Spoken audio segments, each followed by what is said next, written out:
I know you all have that one burning question. How can I finance my own PV system? Would I get any incentives for my PV system?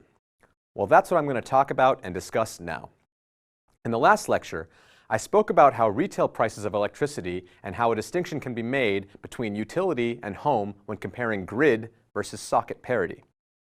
In this lecture, I will discuss the motivation to invest in PV from a financial perspective, the real estate assessment dilemma regarding installed PV systems, and finally, the available alternative financing options to realize your own PV system. You've seen why investing in PV is crucial and beneficiary. Yes, one of the reasons to invest in PV is a cleaner future as a renewable energy source of energy, but the real financial motivation to invest in PV can only be achieved by improving the technology to the point that we can reach full grid parity. If we have grid parity, the reasons to invest in PV are plenty. The PV system is a source of private wealth for either the individual or the company as a whole. Alternate finance options are also open, which now becomes a cost-effective way to finance PV. Some locations around the world have reached grid parity, and many others are approaching grid parity, which makes investing in PV very attractive. If we do not have grid parity, that means the PV cannot be a viable investment on its own.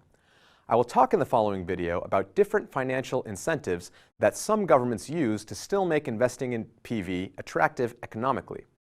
However, even if PV doesn't make complete sense from a financial standpoint in certain locations, people may still opt to invest in the system because they want to make a difference environmentally. There is a continuing dilemma on how to designate a PV system in real estate. For example, if you buy a house with an existing PV system, is it adding property value or not? These are questions which make financial viability of the house better or worse.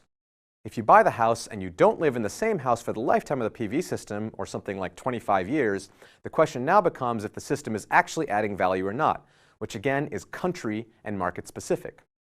Since this is a relatively new field of economy, it mainly depends on the planned installation, energy yield, and how appraisers look at a PV system. This potential change in housing value can also affect property taxes as well. One way through which PV can be evaluated is by using the PV value model by Sandia National Laboratories, which are a major research and development lab based in the United States. This PV value model appraises and figures out the possible real estate property assessment and is already being used by real estate agencies in the US for properties with existing PV systems. The model can also be extended for mortgage underwriting, credit analysis, and insurance claiming.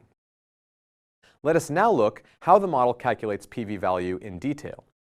Initially, after making an account in the PV value assessing tool online, the location data is entered in terms of latitude and longitude. Once the tool identifies the location, the property information is introduced where initially the type of property is specified. The property which needs to be assessed could be residential, commercial, or even a utility scale property. Secondly, the PV project type is defined. The PV project could be an existing PV system, or one which is under construction, or even be a PV system that is proposed for construction in the future. Now, the system specifications are defined in terms of system size in watts and the array specifications in terms of tilt and azimuth. The inverter specifications are now entered. The PV value tool takes into account the size of the inverter again in watts, along with the replacement cycle and the warranty of the chosen inverter for the PV system. The discount rate is specified by the various rates that are suggested by the tool. In utility factor, the user can enter the present utility rate at escalation rate. Finally, the tool calculates the PV value of the chosen system for the property by taking into account the data entered in this process. Third-party leasing is an alternative way of financing which already operational with different popular companies. This method of financing is carried out with really big electronics stores where the customer can buy the PV system. In third-party leasing, the company buys the PV system and leases it out to the customer. The customer hence does not have to pay all the upfront costs, and they end up paying a smaller amount per electricity they consume. Third-party leasing has become increasingly popular, but some customers got into this type of financing without really understanding how the scheme works, which also resulted in some unsatisfactory customer experiences. But in summation, third-party leasing is a very viable option, but it's also pretty tricky. Aggressive price lowering is a different approach where the customer can buy the complete installation service of a PV system. In this package, the customer is offered in-store consultation, design services, as well as installation, maintenance, and complete monitoring of the system. Aggressive price lowering schemes are already operational with a successful implementation in the UK. This scheme offers a complete solar finance package which claims to reduce the customer's energy bills by up to 50%. So, to recap, in this video you learned about the motivation to invest in PV for both the case of grid parity and also when grid parity has not yet been achieved. You then learned about the available alternative financing options for PV systems and their respective pros and cons. In the following video, we will study the concept of feed-in tariffs and net metering.